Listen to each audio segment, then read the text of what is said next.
नमस्कार। दूसरा पहलू में आपका स्वागत है। मैं हूं राहुल महाजन। दूसरा पहलू में आज बात करेंगे दिल्ली एनसीआर में कैब ऑटो ड्राइवरों की हड़ताल की और कर्नाटक सरकार के खिलाफ सनसनीखेज बैंक फ्रॉड की। पहली खबर, ऑटो कैब यूनियन की हड़ताल की। दिल्ली एनसीआर के करीब 15 ऑटो कैब ड्राइवर यूनियन 2 दिन की हड़ताल पर हैं। ये हड़ताल ऐप बेस्ड कैब कंपनियों की मनमानी के खिलाफ है। कैब ड्राइवरों का कहना है कि उनके सामने रोजी रोटी का संकट खड़ा हो गया है। इस खबर का दूसरा पहलू ये है कि ऐप बेस्ड कैब कंपनियों के आने से कैब ड्राइवरों की लूट खत्म हो गई है और यात्रियों की दिक्कत कम हुई है।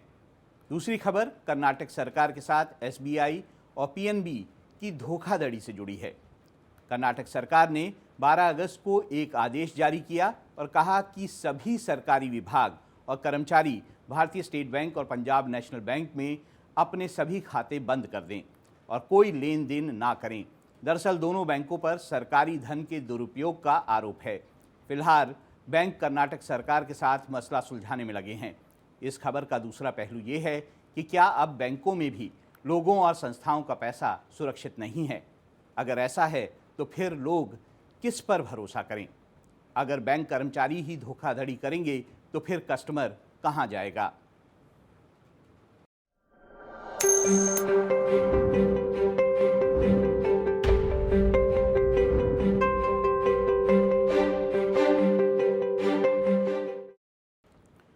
दिल्ली एनसीआर में आज हजारों लोग सड़कों पर जूझते नजर आए।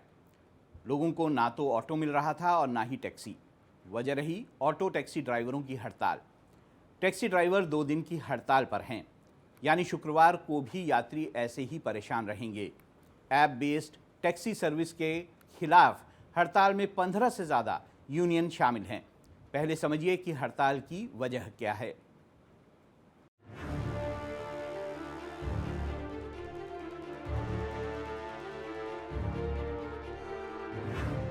दिल्ली एनसीआर में आज सुबह से ही लोग सड़कों पर ऑटो टैक्सी के लिए परेशान रहे। एयरपोर्ट हो या रेलवे स्टेशन, कहीं भी लोग ओला उबर से ऑटो टैक्सी बुक नहीं कर पा रहे।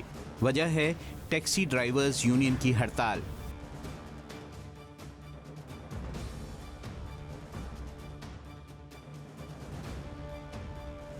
दरअसल दिल्ली एनसीआर के 15 से ज्यादा टैक्सी ऑटो ड्राइवर्स यूनियन 2 दिन की हड़ताल पर हैं। यूनियनों ने ऐप बेस्ड कैब सर्विस ओला उबर के खिलाफ 22 और 23 अगस्त को हड़ताल की है। हड़ताल की वजह से आज दिल्ली एनसीआर में लाखों कैब टैक्सियां सड़कों पर नहीं उतरी। इससे ऐप बेस्ड टैक्सी सर्विस सबसे ज्यादा प्रभावित है। टैक्सी मिल ही नहीं रही मुझे। मैं काफ़ी देर से खड़ा हूँ, ऑनलाइन बुक करने की कोशिश कर रहा हूँ। इन लोगों से भी बात करी, लेकिन ये लोग अपने मन मुताबिक रेट बता रहे हैं, तो ये परेशानी हो रही है हमें। पता नहीं था कि स्ट्राइक है। मैं अभी 10 मिनट से ट्राई कर रहा था सारे ऐप से और बात कर रहा था, बट कोई ले जाने की रेडी नहीं है, कोई एक्सेप्ट नहीं कर रहा। और यहाँ पर भी ये लोग नहीं एक्सेप्ट कर रहे हैं। 2 दिन की हड़ताल से लोगों को खासी दिक्कतों का सामना करना पड़ रहा है। जिसे ऑफिस जाना है या फिर जिसे ट्रेन या फ्लाइट पकड़नी है, वो सबसे ज्यादा परेशान हैं। लोग वक्त पर नहीं पहुंच पा रहे हैं। आइए पहले आपको बताते हैं कि कैब ड्राइवर यूनियन की हड़ताल की वजह क्या है। दरअसल ड्राइवरों का आरोप है कि ऐप बेस्ड कैब सर्विस ने उनकी कमाई बहुत कम कर दी है। उनके सामने रोजी रोटी का संकट खड़ा हो गया है। गाड़ियों की ईएमआई नहीं भर पा रहे हैं। यूनियन के अध्यक्ष का कहना है कि कई बार केंद्र और राज्य सरकारों के सामने अपने मुद्दों को रखा गया, लेकिन कोई समाधान नहीं निकला। मजबूरी में उन्हें हड़ताल पर उतरना पड़ा। सरकार की गलत नीतियों से और ये जो Ola Uber mobile Rapido mobile app based कंपनियां हैं, इनके शोषण अत्याचारों से त्रस्त हैं। हमने सरकारों को कई बार मांग की, भाई इन कंपनियों पे प्रतिबंध लगाया जाए। ये सरकारों का शोषण कर रही है, साथ में जनता का शोषण कर रही है। उधर ये प्राइवेट नंबरों की गाड़ियां चल रही हैं, 4 व्हीकल चल रहे हैं, मोटरसाइकिलें सवारी ढोने का काम कर रही हैं, जगाड़ू ई रिक्शा चल रहा है सड़कों पर, बिना नंबर प्लेट के चल रहा है, ना लाइसेंस है किसी के पास, ना बैज है, ना अपना परमिट है। कल को अगर कोई दुर्घटना हो जाती है या कोई अप्रिय घटना हो जाए इन प्राइवेट नंबरों की व्हीकल्स पर, तो इसकी जवाबदेही कौन सी सरकार देगी? केंद्र सरकार देगी या राज्य सरकारें देंगी? हम तो ये पूछना चाहते हैं। पहले देखिए कि कैब ड्राइवरों का ऐप बेस्ड कंपनियों पर क्या क्या आरोप है। उनका आरोप है कि कैब चालकों का ऐप कंपनियां शोषण कर रही हैं और मनमानी कर रही हैं। ऐप कंपनियां कैब चालकों से 45% तक कमीशन वसूल रही हैं। कैब ड्राइवरों को मुश्किल से 400 से 500 रुपए ही प्रतिदिन बच पा रहा है। ऐप कंपनियों ने प्राइवेट नंबर की गाड़ियां और बाइक को भी ऐप में जोड़ लिया है।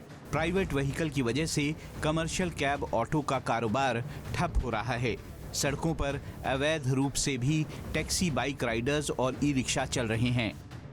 कैब ड्राइवरों की मांग है कि ऐप कंपनियां प्राइवेट गाड़ियों और बाइक सर्विस को ऐप में ऐड करना बंद करें। इससे उनका हक छिन रहा है। कमर्शियल गाड़ियों के लिए ज्यादा टैक्स और इंश्योरेंस का पैसा देना पड़ता है। जो एग्रीगेटर कंपनियां हैं, पहली बात ये इलीगल चल रही हैं। जो भी हमारे ड्राइवर भाई है उनको भरपूर किराया नहीं मिल रहा। दूसरा, इन कंपनियों के माध्यम से प्राइवेट व्हीकल, चाहे वो मोटर बाइक हो, स्कूटी हो, प्राइवेट कार हो, इन्होंने अपने ऐप पे सबको जोड़ लिया है। अब उसकी वजह से जो ऑटो वाले हैं या टैक्सी वाले हैं उनका व्यवसाय खत्म हो रहा है धीरे धीरे। तो जब आज पानी सर से ऊपर हो गया तो हमने 2 दिन की कॉल दी हुई है, 22 और 23 की। अगर सरकार या कंपनियां इस ओर ध्यान नहीं देती है तो ये आगे भी बढ़ेगी। पहली बात, हमारी मुख्य मांगे यही है कि ये जो ऐप बेस्ड कंपनियां हैं, ये जो ओला, उबर, रैपिडो, ये जो गाड़ियां अटैच कर रही है मोटरसाइकिल प्राइवेट, इनको बंद करें, इनको अपने सिस्टम से हटाएं, नहीं तो इनकी कंपनियों के कार्यालयों पे भी ड्राइवर धरना देंगे। गलत तो नहीं कह रहा भैया? आज इनकी हालात देखिए। एक ऑटो 5 लाख रुपए का आता है, एक टैक्सी 10 लाख रुपए की आती है, 20-20 हजार रुपए इनकी इंस्टॉलमेंट्स हैं। हम सरकार को टैक्स पेयर लोग हैं, हम चलते हैं तो 2 रुपए पर किलोमीटर इस रोड पे चलने का भी देते हैं। कमर्शियल व्हीकल की इंश्योरेंस कराते हैं, सबसे महंगी हमारी होती है। रोड टैक्स भर रहे हैं, सब कुछ भर रहे हैं, उसके बावजूद भी हमारा रोजगार छीना जा रहा है। कैब ड्राइवर किराया बढ़ाने और ऐप कंपनियों का कमीशन कम करने की भी मांग कर रहे हैं। यूनियन से जुड़े लोगों का कहना है कि कई सालों से ओला, उबर जैसी कंपनियों की मनमानी के खिलाफ वो सरकार को लिख रहे हैं, लेकिन कोई सुनवाई नहीं हो रही। कमाई धमाई कुछ हो नहीं रही है। 70-60 रुपए की राइट आ रही है और जितने प्राइवेट व्हीकल हैं, मोटरसाइकिल वगैरह हैं, ये सभी लोग उठा रहे हैं ड्यूटियाँ और हम लोग 60-70 रुपए के नहीं उठा पा रहे हैं। पर डे जो फेयर पे फेयर गिराई जा रही हैं, एक ऑटो वाले से भी कम फेयर मिल रहा है एक गाड़ी वाले को, जबकि और गाड़ी के अंदर बैठते के साथ ही सबसे पहले कस्टमर क्या कहता है, एसी चलाओ। एक पे नहीं, चाहे खुद के घर में पंखा ना हो, पर वो एसी चलाने के लिए सबसे पहले बोलेगा। दूसरी बात, कंपनियां जो हैं इस टाइम पे कोई उनके पास हेल्पलाइन नंबर नहीं है, ना तो उनसे कोई ड्राइवर सपोर्ट में बात कर सकता है, ना कस्टमर बात कर सकता है, जबकि कंपनी ने दे रखा है ओला पार्टनर और उबर पार्टनर। कैब ड्राइवर यूनियनों का ये भी आरोप है कि ऐप बेस्ड कैब सर्विस तस्करी में शामिल हैं। इनमें शराब, ड्रग्स का कारोबार होता है। आरोप है कि ये अवैध कारोबार चंदे के खेल की तरह चलता है, इसे खत्म करना होगा। फिलहाल अपनी तमाम मांगों को लेकर ऑटो टैक्सी यूनियनों ने चक्का जाम कर रखा है। अब देखना यह है कि सरकार ऐप कंपनियों और कैब यूनियनों के बीच का विवाद खत्म कराती है या नहीं। प्राइवेट ऐप बेस्ड कैब कंपनियों ने ड्राइवरों की मांग पर अभी तक कोई फैसला नहीं लिया है।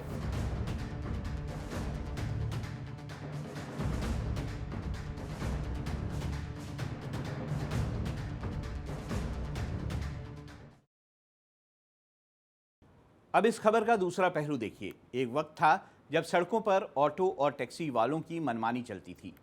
ऑटो और टैक्सी ड्राइवर यात्रियों से मनमाना किराया वसूलते थे। सरकार को बस अड्डों और रेलवे स्टेशनों के बाहर प्री पेड बूथ खोलने पड़े थे। लेकिन ऐप बेस्ड कैब सर्विस आने के बाद ऑटो कैब ड्राइवरों की मनमानी बंद हो चुकी है। ऐप के जरिए यात्रियों को किराए और कैब ड्राइवर के बारे में पूरी जानकारी रहती है, लेकिन ऐप कंपनियों की कमीशन और नियमों से कैब और ऑटो ड्राइवरों की कमाई बहुत कम हो गई है, जिससे उनकी रोजी रोटी पर संकट खड़ा हो गया है।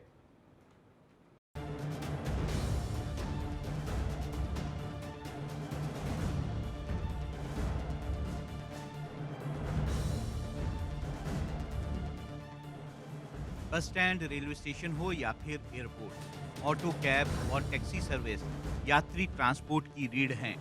दिल्ली एनसीआर में मेट्रो और बस सर्विस के बावजूद लोगों को कैब, ऑटो की ज़रूरत पड़ती है क्योंकि ये आपके घर तक सर्विस देते हैं। ऐप बेस्ड कैब कंपनियों के आने से यात्रियों को और भी ज़्यादा सहूलियत मिलने लगी है। पहले कैब और ऑटो ड्राइवर किराए को लेकर मनमानी करते थे, लेकिन अब यात्री अपनी जेब के मुताबिक bike ride, auto, cab, mini, prime या फिर लग्जरी कैब आराम से घर बैठे बुक कर सकते हैं। ओला, उबर, रैपिडो समेत कई ऐप बेस्ड कंपनियां आज मार्केट में मौजूद हैं। ऐप बेस्ड कंपनियां सस्ती, सुरक्षित और सुकून भरी सर्विस मुहैया करा रही हैं। यात्रियों को कैब का नंबर, ड्राइवर की डिटेल समेत हर जानकारी पहले से मिल जाती है।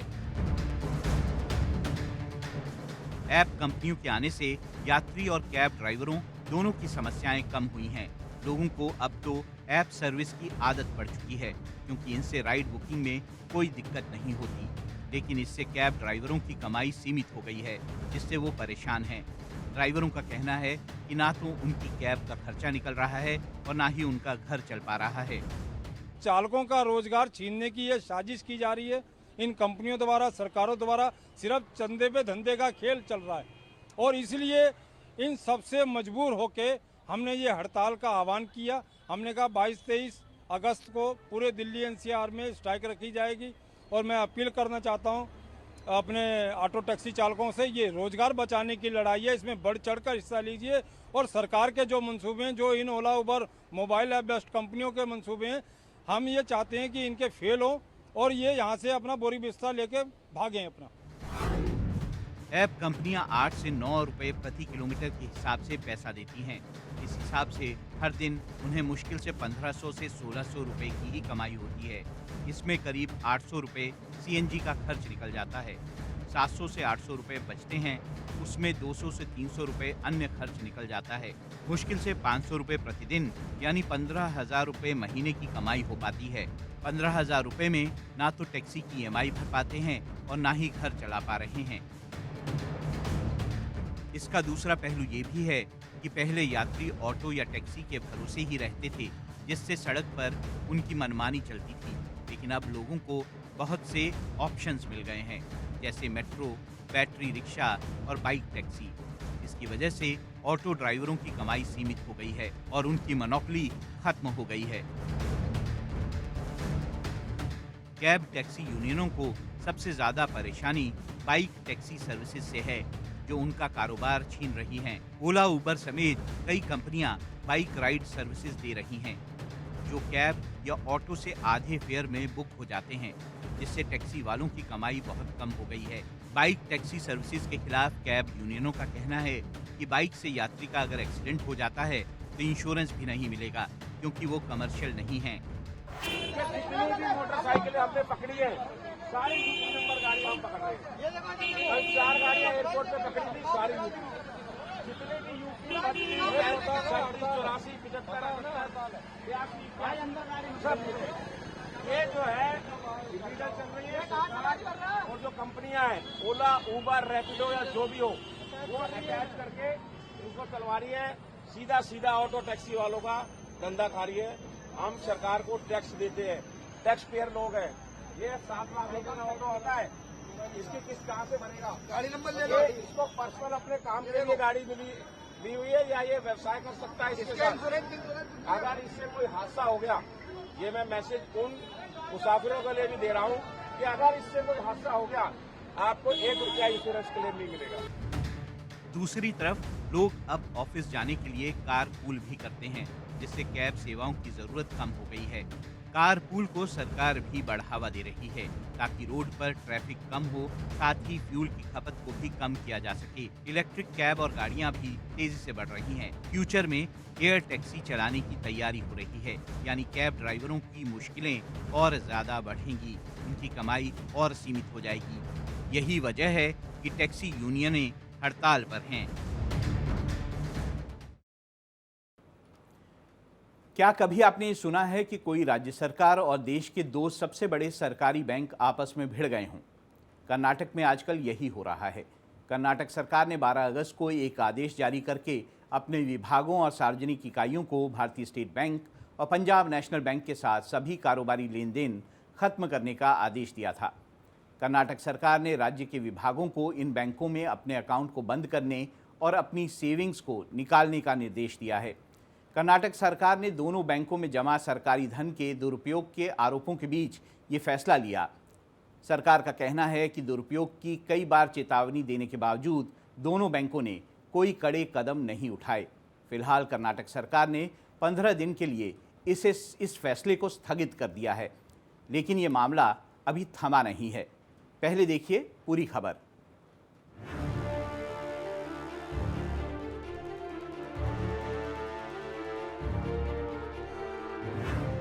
कर्नाटक सरकार ने 12 अगस्त को भारतीय स्टेट बैंक और पंजाब नेशनल बैंक से सभी लेन देन पर तत्काल प्रभाव से रोक लगाने का आदेश जारी कर दिया। इस निर्णय के बाद राज्य विभागों को इन बैंकों में अपने अकाउंट को बंद करने और अपनी सेविंग्स निकालने का निर्देश भी दे दिया गया। फिलहाल कर्नाटक सरकार ने बैंकों द्वारा गुहार के बाद इस निर्णय को 15 दिन के लिए टाल दिया है। आदेश में कहा गया कि राज्य सरकार के विभाग, सार्वजनिक उद्यम, निगम, स्थानीय निकाय और तमाम विश्वविद्यालय भारतीय स्टेट बैंक और पंजाब नेशनल बैंक में रखे गए अपने खातों को तत्काल बंद कर दें। इसके अलावा सरकारी संस्थानों और कर्मचारियों से भी ये कहा गया कि वो इन बैंकों में कोई पैसा ना जमा करें, ना ही इन बैंकों में कोई निवेश करें। कर्नाटक सरकार के इस फैसले की वजह उनके कुछ दावों में नजर आती है। सरकार का दावा है कि कर्नाटक राज्य प्रदूषण नियंत्रण बोर्ड ने साल 2013 में 10 करोड़ रुपए की एफडी एसबीआई में करवाई थी। इस रकम का इस्तेमाल फर्जी दस्तावेज के आधार पर एक प्राइवेट कंपनी का लोन सेटल करने में किया गया। इसी तरह कर्नाटक औद्योगिक क्षेत्र विकास बोर्ड ने पीएनबी में 2011 में 25 करोड़ रुपए की एफडी कराई थी। इसमें से सिर्फ 13 करोड़ रुपए ही वापस आए, बाकी पैसे का कोई हिसाब किताब नहीं है। कर्नाटक सरकार का कहना है कि ऐसे कई करोड़ रुपए के मामले कोर्ट में अटके हुए हैं। बैंकों ने कोई पैसा रिटर्न नहीं दिया है। इसलिए सरकार के वित्त विभाग ने सभी मंत्रालय, डिपार्टमेंट, पीएसयू, यूनिवर्सिटी बोर्ड और आयोग इत्यादि को 20 सितंबर तक इन दोनों बैंकों के साथ अपने लेन देन हर तरह से बंद करने के निर्देश दिए हैं। गंभीर बात यह है कि कर्नाटक सरकार की संस्थाओं का पैसा उसके किसी अधिकारी की गड़बड़ी की वजह से नहीं फंसा, बल्कि इसके पीछे बैंकों के अपने अधिकारियों की धोखाधड़ी वजह है। अब तक इस बारे में बैंकों के साथ हुई बातचीत बेनतीजा रही है। इस मुद्दे पर भारतीय स्टेट बैंक और पंजाब नेशनल बैंक दोनों ने कहा है कि वो सरकार के साथ बातचीत करके इसका समाधान ढूंढने की कोशिश कर रहे हैं। हालांकि इससे जुड़े कई अन्य मामले अभी कोर्ट में विचाराधीन हैं। फिलहाल मुख्यमंत्री सिद्धरमैया ने पब्लिक सेक्टर के दोनों बैंकों की तरफ से किए गए अनुरोध पर फैसले को 15 दिन के लिए स्थगित कर दिया है। हाल के दिनों में बैंक शाखा प्रबंधकों और उनके सहयोगियों द्वारा बैंक खाता होल्डर्स के पैसे लेकर फरार होने के कई मामले सामने आए हैं। ज़्यादातर मामलों में बैंक कर्मचारी ग्राहकों और बैंक दोनों के साथ धोखाधड़ी करते हैं। इसलिए अगर आपके पास बैंक में बड़ी मात्रा में संपत्ति है तो आपकी संपत्ति की सुरक्षा के बारे में चिंतित होना स्वाभाविक है, क्योंकि ऐसी ज़्यादातर घटनाएं भारत के जाने माने और शीर्ष बैंकों में हुई हैं। आरबीआई की रिपोर्ट के मुताबिक देश में बैंक फ्रॉड के मामले तेजी से बढ़ रहे हैं। पिछले साल की तुलना में इस साल इस तरह के फ्रॉड की संख्या दोगुनी हो चुकी है। वित्त वर्ष 2023-24 में बैंक से जुड़े फ्रॉड के मामले करीब 2.5 गुना बढ़े हैं। ये आंकड़े 36,075 तक पहुंच गए हैं, जो कि एक साल पहले केवल 13,564 थे। धोखाधड़ी के मामलों के पिछले 3 साल के आंकड़ों के आंकलन से पता चलता है कि सरकारी क्षेत्र के बैंकों की अपेक्षा निजी बैंकों में ज्यादा फ्रॉड के मामले सामने आए हैं। सार्वजनिक क्षेत्र के बैंकों में सबसे ज्यादा कर्ज के मामलों में जालसाजी हुई है।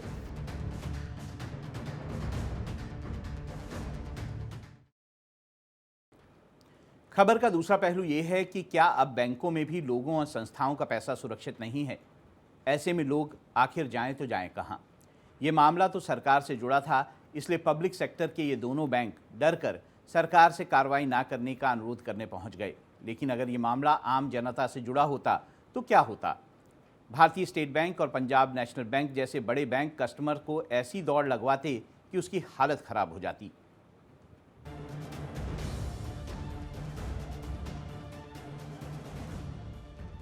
बैंकों में फ्रॉड और धोखाधड़ी के मामले जिस तरह से बढ़ रहे हैं, उसका खामियाजा सबसे ज्यादा आम आदमी को ही भुगतना पड़ता है। सोचिए, जब दो सरकारी बैंक एक राज्य सरकार को सालों तक अपने ही पैसे के लिए नाकों चने चबवा सकते हैं, तो आम ग्राहकों का क्या होता होगा जब कोई बैंक कर्मचारी उनके साथ धोखाधड़ी कर देता होगा। बैंकिंग और धोखाधड़ी विशेषज्ञों का कहना है कि चूंकि बैंक कर्मचारियों द्वारा धोखाधड़ी सामान्य मामले नहीं है, इसलिए बैंकों को दावे की गहराई से जांच करने की आवश्यकता होती है। यदि बैंक को पता चलता है कि उनके कर्मचारियों ने धोखाधड़ी की है, तो वो कर्मचारियों को दंडित कर सकते हैं, उन्हें निलंबित कर सकते हैं और अधिक जांच के लिए पुलिस के साथ काम कर सकते हैं। ग्राहक को पैसे वापस मिलेंगे या नहीं, यह इस बात पर निर्भर करता है कि जांच में क्या पाया जाता है और संबंधित बैंक के नियम क्या कहते हैं। कुछ बैंक ग्राहकों के लिए उसके नुकसान का भुगतान कर देते हैं, जबकि कुछ बैंक पहले कानूनी प्रक्रिया समाप्त होने का इंतजार करते हैं। सर्वोच्च न्यायालय के मुताबिक बैंक कर्मचारी जब अपने कार्य के दौरान धोखाधड़ी करते हैं, तो बैंक उसके लिए उत्तरदायी होते हैं और ग्राहकों को नुकसान की भरपाई के साथ बैंक के खिलाफ कानूनी कार्रवाई का अधिकार होता है। कर्नाटक हाईकोर्ट ने हाल ही में कहा है कि वित्तीय संस्थानों से जुड़े कर्मचारियों की तरफ से की गई धोखाधड़ी भले ही नगण्य हो, लेकिन इसे बहुत गंभीरता से देखा जाना चाहिए और ठोस कार्रवाई की जानी चाहिए। हाईकोर्ट ने कहा है कि कर्मचारियों की धोखाधड़ी या व्यावसायिक धोखाधड़ी वित्तीय संस्थानों के सामने सबसे बड़ा खतरा है। इसके लिए शून्य सहनशीलता होनी चाहिए, क्योंकि कर्मचारी द्वारा अपने ही संगठन के खिलाफ धोखाधड़ी की जाती है। वो संगठन और कर्मचारी जिनको लोगों की संपत्ति और संसाधनों की रक्षा करने का जिम्मा सौंपा गया है।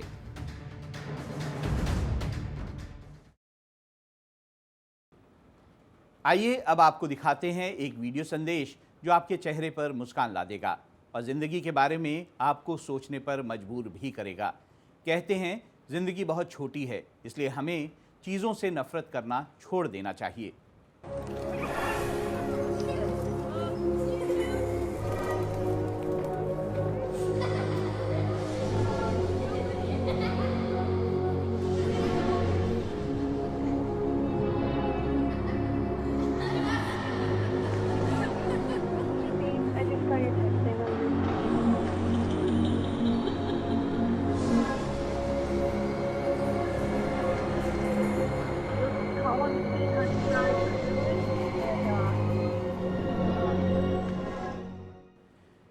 दूसरा पहलू में आज इतना ही। कल फिर मिलेंगे शाम 7 बजे कुछ और खबरों और उनके दूसरे पहलुओं के साथ।